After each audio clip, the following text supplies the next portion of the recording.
Welcome to tonight's. I've been podcasting 2 weeks in a row version of the Clown podcast.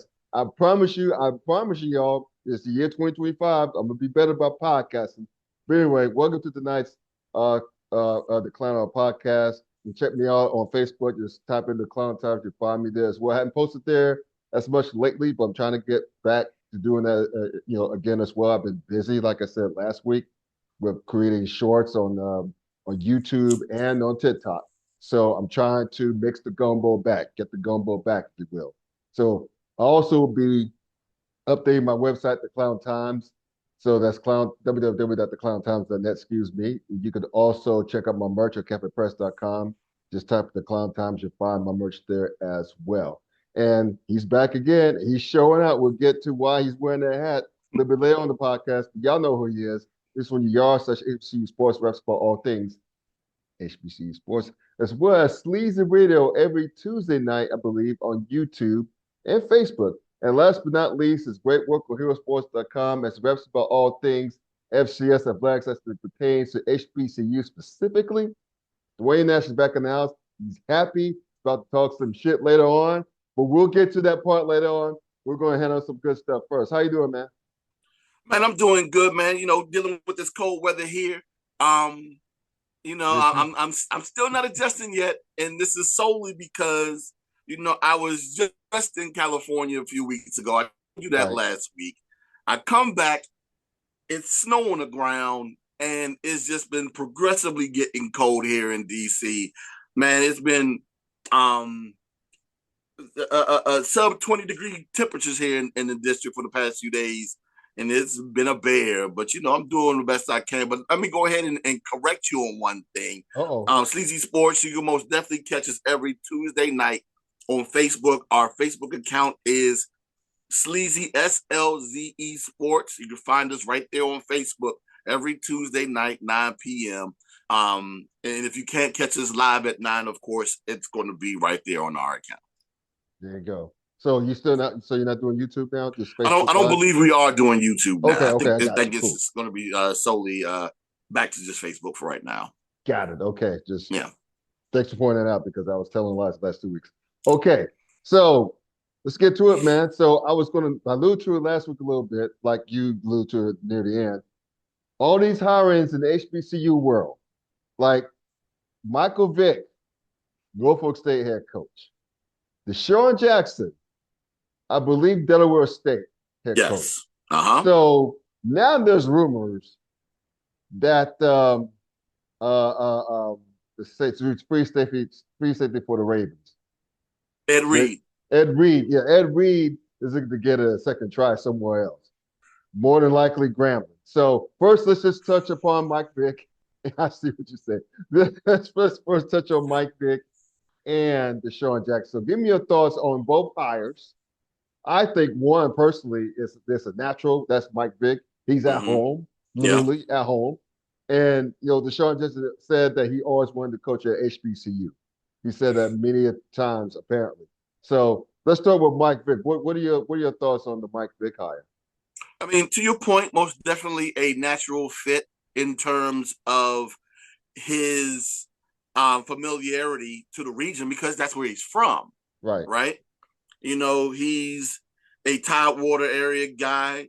They're right down there with Norfolk State, of course, is right there in the Tidewater area as well. So he's in familiar territory. Of course, he's from Newport News. And Norfolk is right down the street down in Norfolk. So he's coming back home. Mm-hmm. A place where he's most definitely loved and revered.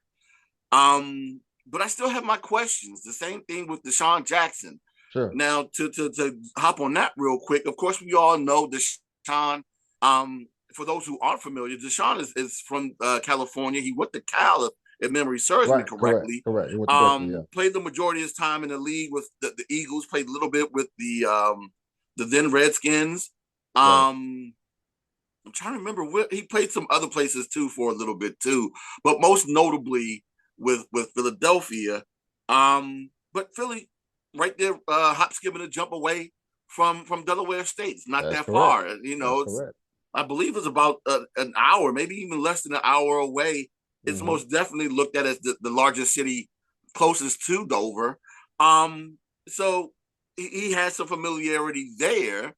My question is going to be whether or not these two coaches that have no coaching experience. Well, I'm sorry. Desean does have high school coaching experience. Yep. These guys who have no college coaching experience. One, how will they do in recruiting? They're still in the process of doing so, even though Desean was capable of pulling one big name, Antonio Gates Jr., who, of course, is the son of the former Charger great to Hall of Dover. Famer, yeah. Yeah, so it's going to be interesting. Of course, what people are hoping for, and something that I actually asked once of former Florida A&M quarterback, God, I can't remember what his name is, but he actually graduated. He was the starting QB the year that FAMU won the national championship a few years ago, because he's also from California. I asked him, what would it take to recruit more guys from the state of California to HBCUs? And of course, he said something, or his theory on something was something that I believe to be the case, which was that, that a lot of institutions don't have the funds to send recruits out on regular visits out to the state of California to do so. The best way to do it would be for coaches on those staffs to have connections out west. And that is something that most definitely Desean has. My question, though, is will those warm-blooded, warm-weather kids of California want to come to very cold Dover, Delaware to play football, especially in a small stadium in Dover where not a lot of people are already going to be there? And then you're talking about cold weather. My God, that is one interesting stadium in terms of not only the fact of course, it gets chilly in Delaware, but it's pretty windy there too. Yeah. So I'm wondering whether or not that potential pipeline is going to be a thing. So those are my only two things. But of course, if you look at Eddie George, who didn't even want to be a head coach at all with no coaching experience at Tennessee State, was able to turn that program around into a conference champion in 4 seasons there, and was so impressive that the Chicago Bears even thought enough to bring him in for an interview as a head coaching job. Now, I don't know whether or not they were going to be willing to hire him, but the fact that they still brought him in was interesting enough for me. He's raised his profile a lot. Yeah. A whole lot. And good for him, man. Good for him. I mean, he took the lead of Coach Prime's lead, and he consulted with Coach Prime before he took the Tennessee State job. So there you go. I would say he did it a little bit different than Prime, because he wasn't necessarily capable of bringing all of the big name recruits from bringing in a recruit like a Travis Hunter, or having guys transfer from huge programs over to Tennessee State. But he was still able to actually coach these guys up. You got to remember, Eddie George did something that Prime couldn't do. He actually had a national defensive player of the year on his team. Now, yes, Shador was national rookie of the year, but I don't think Deion was able to generate another national player of the year other than his son at quarterback there. I mean, and Deion was also, God, did Deion win head coach of the year? I can't remember. He might have, but either way, at least at HBCU level, Yeah, well, no, on the FCS level. But so he was able to he had a defensive player of the year there at Tennessee State, and then also had a freshman player of the year in the Big South OVC conference, a defensive end as well. So he's been really, him and his coaching staff has been really developing players there, and I've been extremely impressed with the fact that he's been able to do what he's been able to do with the players that he's had there. Well, going back to Desean for a minute. Now, he has a podcast, at least with Shady McCoy. Yeah. I don't know if it's still going or not, but I think Yes, it's smart for because him. there were Good. some comments made last week, but go ahead. Yeah, so that's smart of him because I was going to say a lot of those kids, Mm-hmm. Steve, they watch a lot of YouTube, Most and a definitely. lot of the YouTubers have podcasts, and a Uh-huh. lot of podcasts are consist of former players that cats know, Yeah. right? So people know who Deshaun Jackson is. They know who Shady McCoy is. Mm-hmm. They know who Marcellus Wiley, all those cats, right? Yeah. So for him, I think him having his podcast with Shady and sometimes being on FS1 for stuff, that helps him too. I think Mm-hmm. with getting his appeal, broadening his appeal, if that makes any sense. Yeah. So I say all that to say this, man. I would I want to give both guys, both brothers some time, obviously. Mm-hmm. I really like the Michael Vick fit at Norfolk State because it's home. Yeah. It's home. He knows the area at the back of his hand, to your point. Mm-hmm. And they know him. Yeah. A lot of people, they got the prime effect. I mean, prime is prime. He's one of one, but people know who the hell Mike Vick is too. Yeah. He's in terms of these recent NFL to HBCU hires, Mm-hmm. Michael Vick has most definitely jumped Eddie George, in my opinion, in terms of being the number two of notoriety. And that's Mm-hmm. not necessarily putting down Eddie George, Sure, right? sure, You got to sure. find a former Heisman Trophy winner in Eddie George. Um, However, Eddie, not Eddie, but Mike has most definitely been in the forefront in terms of being out in the media, working as an analyst on Fox, and also doing the documentary he just recently did, I believe, with Netflix Mm-hmm. about black quarterbacks, and also having his 7-on-7 camp. Right. So having all of that stuff that he was doing before moving over to Norfolk State, unlike Eddie George, who was working with his businesses and then jumped into coaching reluctantly. Right. Right. Um, it's a little bit different. A little bit different. So he does have a mild leg up on Eddie as it pertains to that. But the one thing that I will be intrigued by is the coaching staffs that these guys have brought in and seeing whether or not they're going to be able to develop um, guys there or not. And also, I'm wondering how long these fan bases and admins of these two respective institutions, how long of a leash they're going to give these That's guys my in next terms of question. Like, coaching. how do you foresee in your Nostradamus, I should say, crystal ball? How do you see both of these cats panning out long term? I don't know. It's cloudy because I don't have anything to reference what they do by, right? Right. Right. Um, with their predecessors, at least with Dawson Odoms, right? Mm-hmm. Coming from what he did over at Southern, having the high win percentage that he had at least a 70+% win Mm, percentage at Southern. It mm, was just unfortunate he couldn't win the big game there. mm. So that's why Southern fans wanted to get rid of him.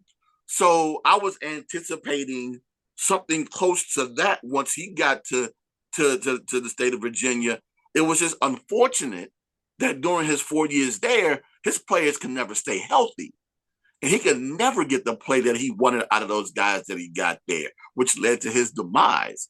Right. Now, Lee Hull, unfortunately, we've seen what he's done in the past. He's a former coordinator that has had a head coaching job before, but had a sub 500 record when he was a head coach over at Morgan State. But he was able to win a conference championship, albeit in a time in the MEAC where it was a 5-way tie that Mm. they wanted. Um, so it was just a matter on whether or not he could recruit players up to Dover, and I know that is most definitely a task to do so because Hull and Rod Milstead before him, well, at Mm. least Milstead was able to bring in players. He just couldn't necessarily get enough talent there to compete with the rest of. It just seemed like the Rod Milstead Delaware State teams were like a game away every year. of being of winning, like, well, not necessarily the conference, but moving up to that next step. They can never get past 2 wins, and they would be close in their losses. And the administration just didn't get along with them. And now with Lee Hall, the AD made the decision after 2 bad seasons of Hall to get rid of him on her way out the door.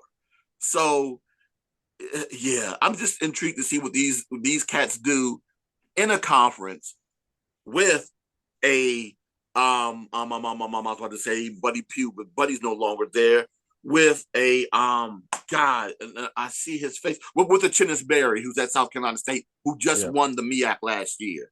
With a Larry Scott, who won the MEAC at Howard just the year prior to that, and with a Trey Oliver, who not only won the MEAC 2 seasons prior, but has a combined 17 wins over those 2 seasons in which he didn't win the MEAC. So he's going to have those 2 coaches are going to have a lot of competition with some experienced guys there in that conference. And it's going to be a situation where I wouldn't be surprised that if not in year 2 for both Jackson and Vick, that conference becomes a hot box where everybody's beating up everybody and the conference champion has 3 wins. You know what? I mean, I'm gonna go on a quick tangent, I promise you. Just makes you wonder what if, right? And don't be surprised that some of these schools have buyer's remorse. But what if the MEAC was like without FAMU at the because they're more swag schools anyway. So what if they had A&T, Hampton back in the fold? You have the SWAC, who's considered like the SEC of FCS. Yeah. Especially, with them in the Missouri Valley Conference or wherever North Dakota State and them are. And you have the MEAC, which is kind of like Big Ten-ish in terms of notoriety and brand. You see where I'm going with this? So now we have those 2 coaches in the MEAC now. It just wonder what if, but it is what it is. But let's close the segment with one thing, man. This big old hypothetical. You're gonna laugh. Which coach? I was thinking like other known high-profile NFL former players who could possibly be coaches on the FCS level, HBCUs or wherever. I got some names for you. Okay. Promise you you won't laugh too loud. Okay. Cam Newton. He has 707s. He's flashy. People know who the hell he is. He has a podcast. He's not afraid to mentor kids and young people. Brian Clark. He always said if he didn't go to LSU, he would have went to Southern. Not saying that I'm trying to get these guys fired for the current coaches there, but still. Who else? Ray Lewis. Gosh, even Terrell Owens probably. He's on Prime staff, if I'm not mistaken. So at least helping out there. He's most definitely there helping out. Yes. So I'm just throwing names out, but I would say Sharon Sharp, but Sharon Sharp made it abundantly clear he doesn't have the patience to coach. He most definitely doesn't know. But to your point, right? There most definitely benefits and detriments to these hires. Yeah. Benefit, of course, it most definitely brings attention to these institutions. And eyes on these schools, but just like with Eddie George and with Deion Sanders, when these eyes come on these institutions, so comes the scrutiny, right? Right. Because my thing is, and I say this now more so than I did before in the past, I don't care who your hire is. My question is, how much will administration be willing to give these coaches what they can in order to be competitive? If they don't have what they need in order to get the players they need and the coaching staff that they need in order to compete, they're not going to win championships, and them dudes are going to be out the door anyway. Right? So with that said, even with the eyes, the money is going to have to somehow funnel into these institutions, and these schools and conferences are going to have to figure out other ways in order to generate revenue outside of just constantly asking the alumni and fans, gimme, gimme, gimme. Mm-hmm. But that's a whole nother conversation for another time. Yeah. But my biggest con of this discussion is that you're now giving head coaching jobs to guys that have little to no coaching experience, right, solely because of who they are, right, and not earning these coaching jobs. And you have wonderful assistants throughout the HBCU ranks that probably deserve an opportunity to coach these institutions as well, that most definitely have. I'm not saying that Michael Vick and Deshaun Jackson don't love these institutions. I'm not going to say that. Mm-hmm. However, I'm talking about guys that have actually attended these institutions, that have been lifers as coaches and assistants in the past, that are looking for an opportunity to become a head coach somewhere, but are now getting bypassed for the opportunity to go ahead and bring a little bit more of attention. And my thing is, you get this attention, and you I'm hoping that the MEAC takes advantage of these former players being head coaches in their conference, and learning how to figure out ways to generate revenue with them being there to help benefit the conference. Because if they don't, it's another wasted opportunity, especially on coaches who probably may or may not be looking at this as a potential step up to go elsewhere. Because to your point, you asked about Deshaun Jackson in his podcast with Shady McCoy. Guess who was on there asking for an HBCU job? Who? One Shady McCoy. And one job in particular. And in my eyes, I'm thinking, how dare you, dude? Especially with some of the comments that he made. I'm going to ask the viewers to go out and look for the comments. You know, he basically said that he was going to go ahead and make these guys winners. And I'm like, these dudes just won a conference championship a year ago with the guy, Larry Scott, that I believe Scott actually played in the league for a little bit, but he's not an all-pro guy like these other guys too. So to that point, you have schools that have great head coaches there, you know, and are able to draw talent and be competitive there at those institutions. But I would like to see, especially within the MEAC, these schools be a little bit more competitive outside of the conference. Right. But we all know they don't necessarily care about that. They only really care about the Celebration Bowl. That's another conversation for another time. If you want, you can go to herosports.com, read my top 5 takeaways from this past season, and see my thoughts on what I feel about HBCUs and their views of participating in the playoffs. So we can put a pin on that, and make sure you check out that website, y'all, because spitting facts, you want someone spitting facts in this matter? There you go. So we'll close the podcast on this, bro. You're wearing a hat, proudly. Yes. And even though I made a mistake myself, I hold myself accountable. On making the wrong damn pick. Number 1, I own that. And 2, calling your squad by the old name 11 times last week. Again, it's fine. I'm over 50 years old, y'all. I'm still getting used to the Commander's name. Growing up in North Carolina, almost 50 years of my life, I've known that team for one word only, one name only. But I'm trying. So don't sue me. I don't give a damn. I'm trying. So anyway. How about this, Scott? I'm going to go ahead and put something on you. Okay. The last time the team was the Redskins, Trump was president. I'm just saying. I'm just saying. Yeah, first time. I'm just saying. It's not like they were just the Redskins yesterday and they changed the Commanders today. Nah, right. They've been the football team and then the Commanders. It's just that, of course, no one wants to accept those names. And I get it when there's an occasional faux pas. I mess up on names quite often. I get it.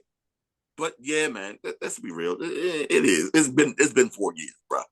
I'm not saying that solely to you, because I heard it today on DC Sports Talk Radio. Several people called in and referred to them as the Skins, and then the one name that I hate, Skin Manders. I almost wanted to fight that dude for saying that. Yeah, it is what it is. But I most definitely wore the cap because I'm wearing my old elementary school logo on the hoodie. Oh, the burgundy. Got the burgundy on burgundy. Yeah, those were our school colors, burgundy and gold back in the day. So, I went old school with it today. I took it back to Joe Theismann on this one. Well, you should. Not even Daryl, not Daryl, not even Doug Williams. Doug Williams is 87. That was junior high school for me. Yeah. But yeah, 82, 83, Joey T. Yeah, I took it back to the Indian on him on this one. But it is what it is. I am excited about this weekend. But I do have some trepidation about what can happen on Sunday. Well, it's a division rival, a big rival, a blood rival, an arch rival. I had a buddy of mine once say that he was a Giants fan, big Giants fan, that really the biggest rivalry outside of Washington and Dallas from our childhood was really Philly and Washington. People don't understand how close those two cities are. Yeah. Fans travel to both fans of each team. 2.5, 3 hours away. Other games. It's crazy. Mm-hmm. And people like to say in Philadelphia, the Giants, that's a blood feud too, but it ain't as low key bad as Philly and Washington. It ain't really low key. Bases. It ain't really low key if you look back at the history of the two organizations. You had the game in which my man Chief Z got beat down in the 80s. The mascot, the fan mascot got beat down in the mid 80s up in Philly. You had the body bag game, up in Philly. You had one of the worst moments in the 2000s as it pertains to Redskins/Commanders football for me. And it's a day that I most definitely will bring up to both Deshaun Jackson and Michael Vick when I see them at the MEAC Media Day because they were involved. They were the culprits. The Monday night game. No, and see, I only remember the date because I had to look it up. November 15th, 2010. Yes, with the first play of the game, 88-yard pass, Vick to Deshaun Jackson. Mm-hmm. That entire game is seared in my head, and I most definitely will ask them about that game when I see them in July. But yeah, it's most definitely a rivalry that goes back as well. The entire NFC East is nothing but rivals, like staunch rivals. I get it. Everyone is like that in every division, right? But I would say even with the AFC North. Yeah, right? I'm about to say them and the NFCs. The AFC North, I live it. Yeah. I live in it, and I've been growing up in it. Yeah. Everyone in that division hates it, like flat hate each other. Mm-hmm. It is what it is. Yeah. Like the AFC South. No one gives a damn about it. You can have it or not. Now, I would say this quickly: the NFC South, Saints, Falcons. That's the pettiest rivalry, bruh. It's so petty. It's so petty. I didn't realize how petty it was until the past few years on my trips down to Atlanta for the Celebration Bowl. Mm-hmm. And of course, I don't drive when I'm down there. I stay downtown. I'm Ubering back and forth. And I talk to the Uber drivers. And whenever the discussion of NFL football comes up and Falcons is thrown up, it's always, I hate the Saints. So, yeah, I get it. Yes, I didn't realize how nasty that rivalry was until recently. Yeah. Well, I have a close buddy of mine. I know I'm getting off track here, but just right quick. I have a buddy of mine from college. He's from Lafayette, Louisiana. Mm-hmm. Big Saints fan. His favorite date is always March 28th. 28th to 3. See, and the fact that you bring that up, right? It has me, full circle moment. It has me concerned about Sunday. Mm. Yes, he was the head coach. However, offensive coordinators are different. It's something about Kyle Shanahan, outside of the fact that, the way his daddy left DC put a sour taste in my mouth, and being that he was on that staff soured me as well. I love to watch Kyle Shanahan fail. And a lot of that failure. Not the only one. Yeah, and a lot of that failure of the 28 to 3 is most definitely on Kyle Shanahan as well. Yes, Dan Quinn was the head coach, but it was that offense that stalled. And if Right. that offense could have at least scored another touchdown, it was like they took the foot off the gas. That is something Right. that most definitely this offense in Washington does not do. They most definitely do not take the foot off the gas. But I feel as though going into Sunday, it's anybody's game in both games. I wouldn't be surprised who wins in either game. The thing that would surprise me is the fashion in which a particular team would win. Yeah. Hey, this is the thing, man. Shades of 91, Yeah. right? The last time your beloved Washington made the conference championship game against a blood rival at that. So, what you calling it? Who you got? Final score. Now, see, I'm wearing this hat. Now, It pains me to make this. which are you thinking with? This brain or this part? Your heart. I'm thinking with the brain, right? Okay. I said this to my homie, my man Reverend Riley. I'm gonna go ahead and get him to watch the show so he know that I shouted him out today. Nice. I talked to him earlier today, Reverend Leroy Riley, my man out of Wilson, North Carolina.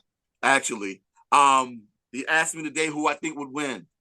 I told him in my mind is saying Philadelphia and Buffalo in both games. The reason why I say that, I'm concerned about, even though it hasn't failed them yet, I am concerned about Washington going forward on fourth down. I am also concerned about the loss of Sam Cosmi, the offensive guard there, with that defensive front. Those two boys from Georgia and the way that they've looked in the playoffs. Also, another concern of mine is the health of Jalen Hurts in that knee.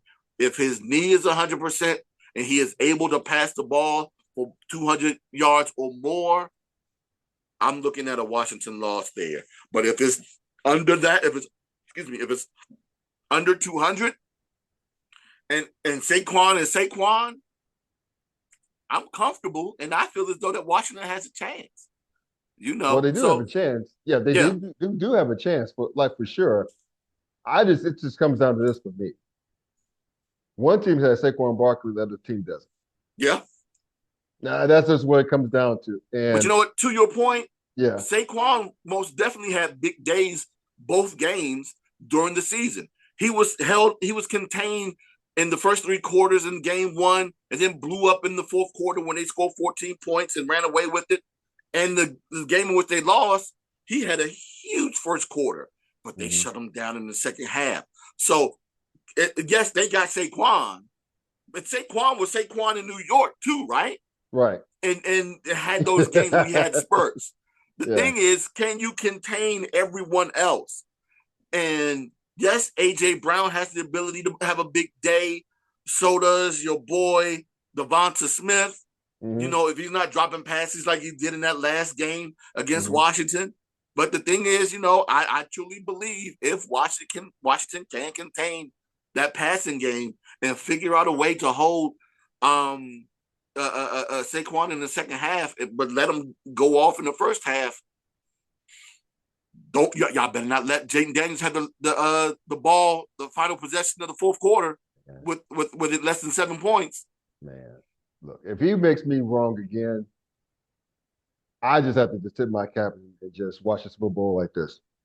I'm not picking. I'm not picking against your boys again. But I got Philly in a close game, man. I got them So do I. 23 to 20. I got them. Yeah, I have it. The line is currently at 6.5. It'll be I would closer than take that. Washington. What's that? Yeah, I said it'll be closer than 6 points. Yeah, I'm most definitely would take Washington in that situation. And real quick about Kansas Mm-hmm. City and Buffalo, the biggest thing that I'd say watch out for is how many points will Kansas City be capable of scoring? Right, Because we've seen Buffalo average over 30 points a game. but they Can give Kansas up. City do the same? Yeah, They've only done it twice this year, and they haven't done it in a while. right.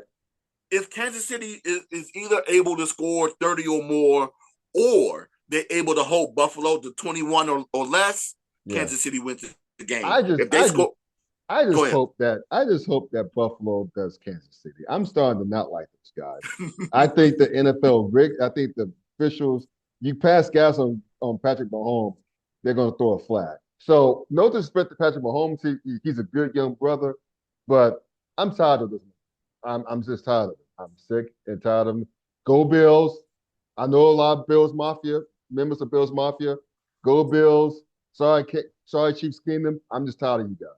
But where can they find you, brother, on social media? And you'll find me at the Yard HBCU, all platforms, Facebook, Instagram. I have a TikTok account, but I don't use the ball. Hopefully, we can go ahead and get that changed up. But real quick, I got to say this real quick.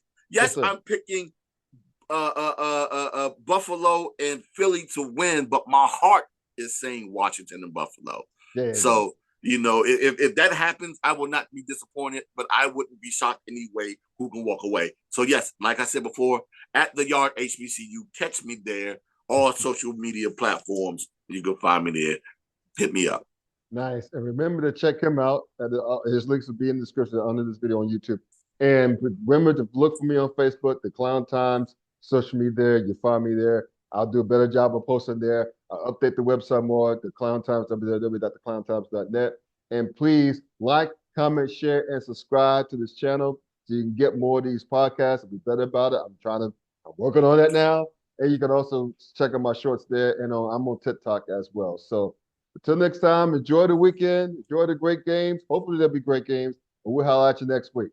Take care. Left hand up. Left hand up. Let's go.